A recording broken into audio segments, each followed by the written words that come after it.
मैं अर्जुन गुप्ता स्वागत करता हूं आपका मेरे YouTube channel maths with Gupta sir में। Hello students, we are going to start our maths journey from today, and in which we are going to start with basic maths, and in basic maths we are going to study calculation techniques just to simplify the questions very easily and in less time. In that we are going to study first the fractions. आज हम fraction के बारे में पढ़ने वाले हैं। fraction का एक बेसिक मतलब क्या होता है? इसका बेसिक मतलब होता है पार्ट या हिस्सा, और बेसिक समझे तो representation of some parts out of whole. इसको रिप्रेजेंट करते हैं न्यूमरेटर अपॉन डिनोमिनेटर से।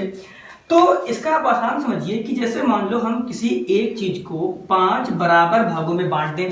अब अगर हमें इनमें इन दो हिस्सों की बात करनी है तो शाब्दिक मतलब बोल तो रखते हैं कि 5 हैं, 2 की बात कर रहे हैं, बट अगर इसको मैथमेटिकली लिखना हो तो हम इस तरीके से लिखते हैं कि हमारे पास कुल कितने पार्ट्स हैं और हम उनमें कितने हिस्सों की बात करने जा रहे हैं।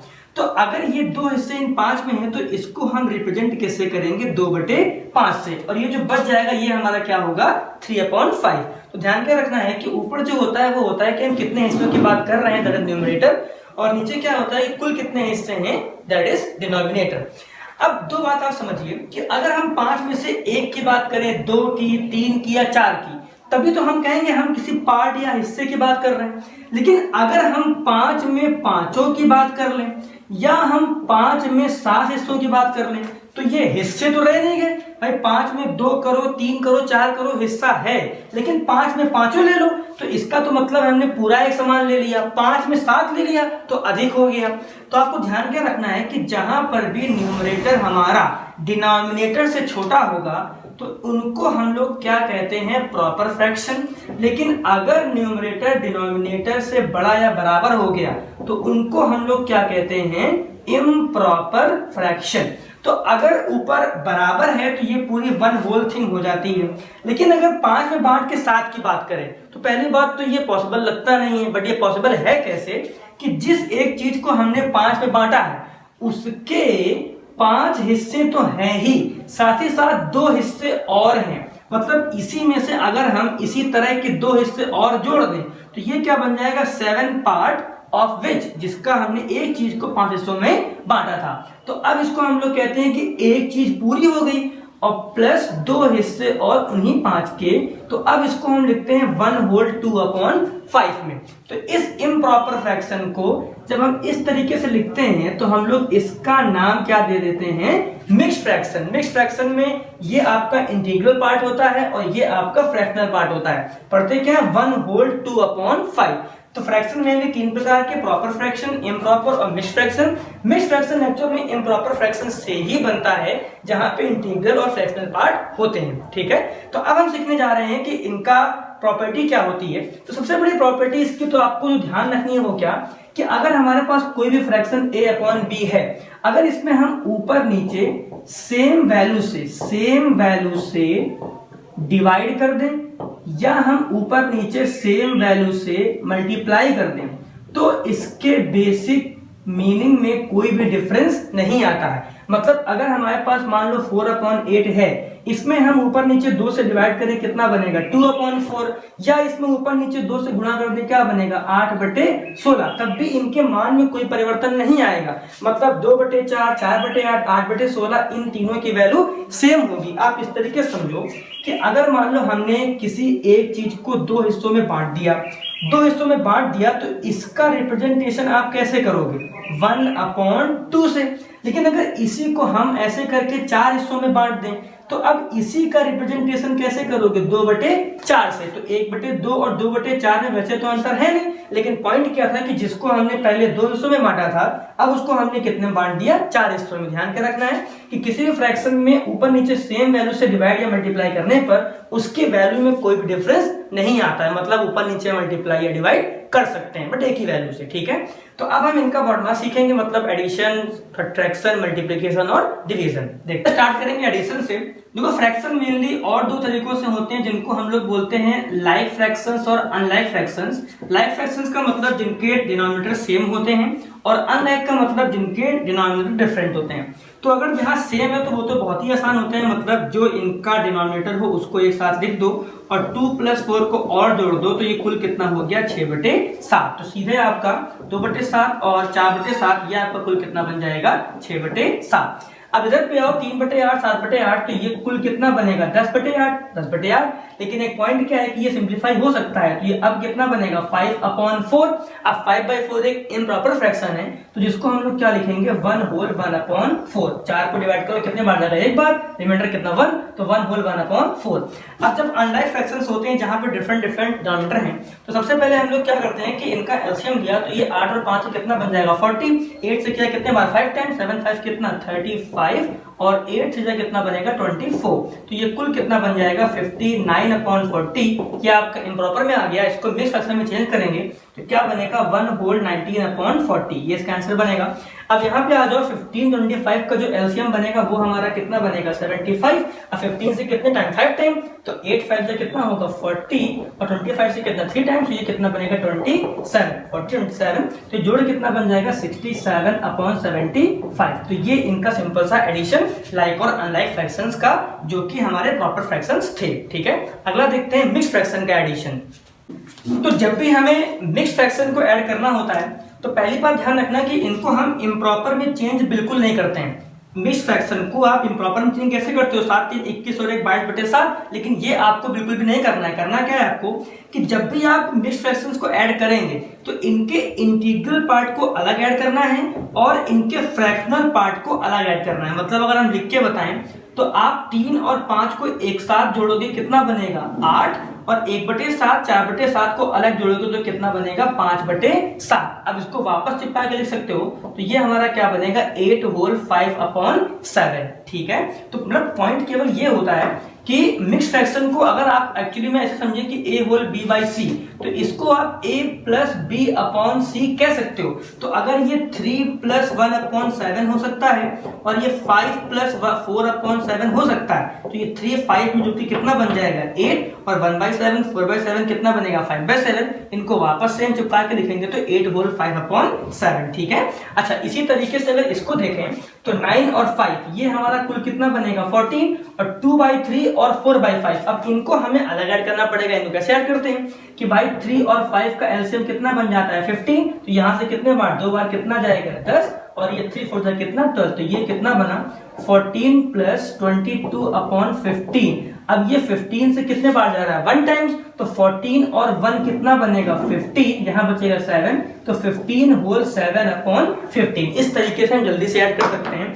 अब अगर यहाँ पे देखें तो 19 2/3 8 5/6 22 3/8, तो इनको ऐड करना है तो हम लोग इंटीग्रल को अलग ऐड करेंगे। 22 8 कितना 30 30 और 19 कितना 49। अब उसके बाद 3 6 और 8 3 6 8 का हमारा एलसीएम जो जाएगा वो कितना जाएगा 24। अब 3 से कितने बार 8 8 और 2 कितना 16, 6 से कितने बार 4 4 और 5 कितना 20, 8 से कितने बार 3 3 3 कितना बन जाएगा 9।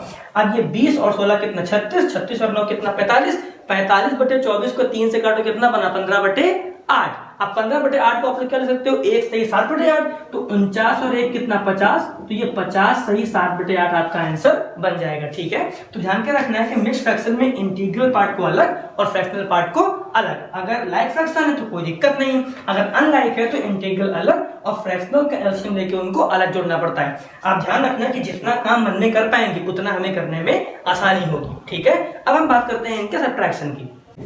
सब्ट्रैक्शन की बात करें तो सबसे पहले हम लोग लाइक फ्रैक्शन को देखेंगे। तो जैसे हमारा एडिशन था वैसे यहाँ पर भी हो जाएगा। इन दोनों का देखिए डिनोमिनेटर सेम है तो इसको ऐसे ही लिख देंगे और 19 में से 8 गया तो कितना बच जाएगा 11, तो बहुत ही आसान है। ऐसे यहाँ पे इन दोनों का एलसीएम लेंगे तो हमारा कितना जाएगा 30। अब 15 से कितने बार 2 2 को 14 से करो कितना होगा 28, 10 से कितने बार 3 3 से कितने बार जाएगा 21, तो ये हमारा आंसर कितना आ जाएगा 7/30। ठीक है, अब अगले में आओ। सबसे जरूरी आपको सिखाने ये वाले हमें थे कि इनको हम सॉल्व कैसे करेंगे। ये थोड़े टफ लगते हैं। देखो एक्चुअली में होता क्या है कि 31 में अगर इसे घटाने को आपको कोई कहता है तो आप क्या सोचते हो कि यहाँ पे हम नीचे 1 ले लें, 14 एक का एलसीएम 14 ले लें, 31 में 14 से गुणा करें। मतलब जनरल बच्चा क्या सोचता है कि 31 × 14 - 5/14 हमें करना चाहिए, लेकिन आपको ऐसा इसमें नहीं करना। आपको करना क्या है, बहुत ही आसान तरीका कि इस 31 में 1 कम करो तो कितना हो जाएगा आपका 30। इसमें एक कम करो 30। अब 14 में से 5 गया, 14 में से 5 गया, कितना बचेगा 9। तो इसको लिखोगे 30 सही 9/14। ये इस पूरे का आंसर बनेगा। इसमें देखो जरा 28 में एक कम करो, कितना जाएगा 27 माइनस, मतलब माइनस तो लिखा ही हुआ है, माइनस 23 में से 3 माइनस करो, कितना बनेगा 20। तो 27 सही 20/23। अब अगर इसे आपको सब्ट्रैक्ट करना हो तो आप क्या करोगे कि 203 में एक कम हुआ, कितना बचेगा 202। अब 209 में 204 गया तो कितना बचा 5। तो इसका आंसर 202 सही 5/209। ठीक है, तो ये हमारी एक छोटी सी टेक्निक है। तो ये कोई बहुत बड़ा खेल नहीं है, सिंपल सी चीज है। आपको देखना क्या है कि मतलब इसके अंदर चल क्या रहा है। 31 को हम एक्चुअल में क्या लिख देते हैं 30 + 1 - 5/14। और इस 1 को हम लोग अब क्या कर देते हैं 14/14। तो इसको तो अब हम ऐसे ही लिखा रहने देते हैं। अब 14/14 में अगर 5/14 गया तो ये 30 + 9/14 ही तो बनेगा, जिसको हम लोग क्या लिख देंगे 30 सही 9/14। तो इस तरीके से ये अंदर एक छोटे तरीके से बहुत ही आसान बन जाता है। करना क्या होता है कि इसमें से एक कम करना है और इस डिनोमिनेटर में न्यूमरेटर को सब्ट्रैक्ट करके पैसे ही लिख देना होता है। ठीक है, अब हम बात करते हैं मिक्स्ड फ्रैक्शन की। तो मिक्स्ड फ्रैक्शन में करना क्या होगा कि इंटीग्रल पार्ट को अलग घटाओ कि 7 में 3 गया, ये सिंपली कितना बचेगा 4। अब 2/5 माइनस का 3/5, तो ये हमें कितना देगा माइनस का 1/5। अब ये क्वेश्चन कुछ इस तरीके से बन गया। तो अब 4 में 1 कम करो, कितना बना 3, और 5 में 1 कम हुआ तो 3 सही 4/5। समझ पा रहे हो। अब यहाँ पे देख लो 8 में 3 गया, कितना बचेगा 5। अब बाकी काम तो खुद ही करना पड़ेगा, मतलब 1/6 और 3/5। तो 5 से का एलसीएम कितना बन जाएगा 30। अब ऊपर ये कितने बार जाएगा 5 बार, मतलब 6 से कितने बार 5 बार। अब यहाँ पे 6 से करेंगे तो कितना आ जाएगा 18। तो ये कुल कितना बन जाएगा 5 और माइनस कितना 13/30। अब इसको सिंप्लीफाई करेंगे इस तरीके से, तो ये क्या बनेगा 4 होल 17/30। इसमें एक कम हुआ 4, 30 में 13 गया तो 17/30। तो इस पूरे का आंसर क्या गया 4 सही 17/30। ठीक, अब यहाँ पे आ जाओ। सबसे पहले इंटीग्रल पार्ट को 13 में 3 गया, 10 में 2 गया, कितना बचा 8। अब 7, 9 और 3 9 का एलसीएम कितना होगा 9 होगा। तो अच्छा इसको आप सॉल्व कर सकते हो। 1/3 को मन में अगर आप 3/9 लिख लो तो 4/9 माइनस 3/9 कितना बनेगा 1/9। तो अब ये इसको आप लोग कुछ इस तरीके से भी देख सकते हो भाई, 4/9 माइनस 3/9 कितना बनेगा 1/9। तो यहाँ पे एक्चुअली 7 था, तो अब यहाँ पे क्या होगा कि 7 और 9 का जो एलसीएम आपका बनेगा, ये थोड़ा अगर दिखना रहा हो तो 7 और 9 का एलसीएम कितना बन जाएगा आपका 63। तो अब 7 से कितने बार जाता है 9 बार। तो 9 5 जा कितना 45 और माइनस कितना 7। तो 8 + 38/63। तो इसको चिपका के लिख देंगे तो 8 सही 38/63। तो इस तरीके से आप इन क्वेश्चंस को जल्दी बना सकते हो। ठीक है, तो अब हम बात करेंगे इनके मल्टीप्लिकेशन की और डिवीजन की। So now we are going to talk about multiplication and division of fractions। तो ये और भी आसान होता है। अगर मल्टीप्लिकेशन में होना है तो अगर कोई फ्रैक्शन दो हैं तो उनमें न्यूमरेटर का आपस में मल्टीप्लाइज होगा और डिनोमिनेटर का आपस में मल्टीप्लाई होगा, तो ये a × c / b × d के फॉर्म में आएगा। आपको ध्यान के रखना है सबसे अधिक डिवीजन में कि अगर आपके पास दो फ्रैक्शन का डिवीजन हो तो हम जो पहला फ्रैक्शन है उसको वैसे ही लिखते हैं, डिवाइड के साइन को चेंज करते हैं मल्टीप्लाई में और दूसरे फ्रैक्शन को हम अपने में चेंज कर लेते हैं। ठीक है, जैसे आपके पास क्वेश्चन है ये 2/3 × 4/5, तो ये सिंपल आपका मल्टीप्लाई होगा तो क्या बन जाएगा 8/15। ठीक है, अच्छा ऐसे यहाँ पे देखिए तो ये सिंपल मल्टीप्लाई तो हो सकता है, बट ये थोड़ा कट रहा है। 3 से ये कितने बार जा रहा है 5 टाइम्स, 2 से ये 7 बार और 2 से कितने बार 4 बार। तो ये पूरा कितना बन जाएगा 7/20। ठीक है, अब यहाँ पे देखो तो ये आपका डिवाइड साइन है, इसको हम चेंज किसमें कर लेंगे मल्टीप्लाई में। तो इसको आप लिख सकते हैं 9/14 मल्टीप्लाइड बाय 7/6। तो 7 से कितने बार 2 बार, 3 से 3 और 3 से 2 बार। तो इसका कुल आंसर कितना बन जाएगा 3/4। ठीक, अब यहाँ पे देखो ये डिवाइड साइन इसको हम चेंज कर लेंगे मल्टीप्लाई में और देन फर्दर पूरा हम सॉल्व कर लेंगे। ठीक है, अब देखो जरा, तो अब पहली बात बॉडमास से पहले हमें करना होता है डिवाइड इंस्टेड ऑफ मल्टीप्लाई। ध्यान रखना कि इसको इससे 7 से काटने मत लगना। ठीक है, और देखा जाए तो इसको हम पहले लिखेंगे 5/24 गुणे 18/14 और फिर गुणे कितना 3/35। बहुत बार ऐसा होता है कि हम देखते हैं 14 है 35 से काटना शुरू कर देते हैं, बट करना नहीं है ऐसा। तो ये 6 से कितने बार जा रहा है 3 बार, और ये 6 से कितने बार 4 बार, और ये 5 से कितने बार जा रहा है 7 बार। अब कुछ कट तो रहा नहीं, ठीक है, तो ये 3 गुणे 3 हमारा कितना बन जाएगा 9। अब 14 7 जा कितना होता है 98, 98 इंटू 4 कितना हो जाएगा 392। तो ये हो जाएगा आंसर आपका 9/392। ठीक, अब अगर इम्प्रॉपर फ्रैक्शंस का हमारा मल्टीप्लिकेशन या डिवीजन आता है तो आपको ध्यान ये रखना है कि आप इसमें ऐसा कुछ नहीं कर सकते हो कि इसमें बिना इम्प्रॉपर में चेंज कर या कुछ कर लो। आपको इसे पहले इम्प्रॉपर में चेंज करना पड़ेगा, देन काम करना है। जैसे इसको हम पहले क्या लिखेंगे 5 तो 10 और 3 कितना 13/5। इसको हम लोग क्या लिखेंगे 39 3 कितना 117, 3 कितना 120/39। और ये वैसे तो 21/20 है, बट ये डिवाइड है तो मल्टीप्लाई करके हम लोग क्या लिख देंगे 20/21।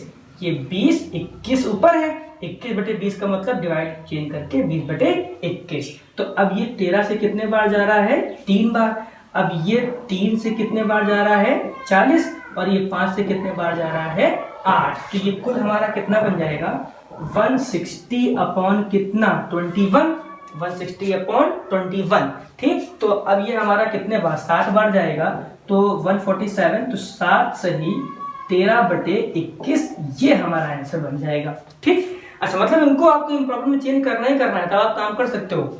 अब ये आपका एक बेहतरीन क्वेश्चन है, ये वैसे है तो फ्रैक्शन का नहीं, बट इसका यूज फ्रैक्शन का यहाँ पे होगा किस तरीके से। जैसे अगर आपके पास किसी क्वेश्चन में कई सारे डिवाइड हैं तो आपको ध्यान के रखना है कि सबको आप मल्टीप्लाई में चेंज करके बाद वाले को इन्वर्स करते रहोगे। मतलब अगर आपके पास कहीं a डिवाइड बाय c आया तो आप a इंटू 1/c ही तो करते हो। तो इसी तरीके से ये 8 गुणे 1/2 गुणे 1/2 गुणे 1/2 गुणे 1/4 बनेगा। तो ये 4 और 2 8 से कट जाएगा, तो इसका पूरा आंसर कितना हो जाएगा 1/4। ठीक है, तो ये कुछ हमारे फ्रैक्शंस के बेसिक थे, उन पर बॉड मास था। तो ये छोटी सी बेसिक है जो आपको क्वेश्चंस करते समय पहले पता होने चाहिए। ठीक है, तो अगले लेक्चर में हम बात करेंगे अपने मल्टीप्लिकेशंस के टेक्निक्स की। ठीक है।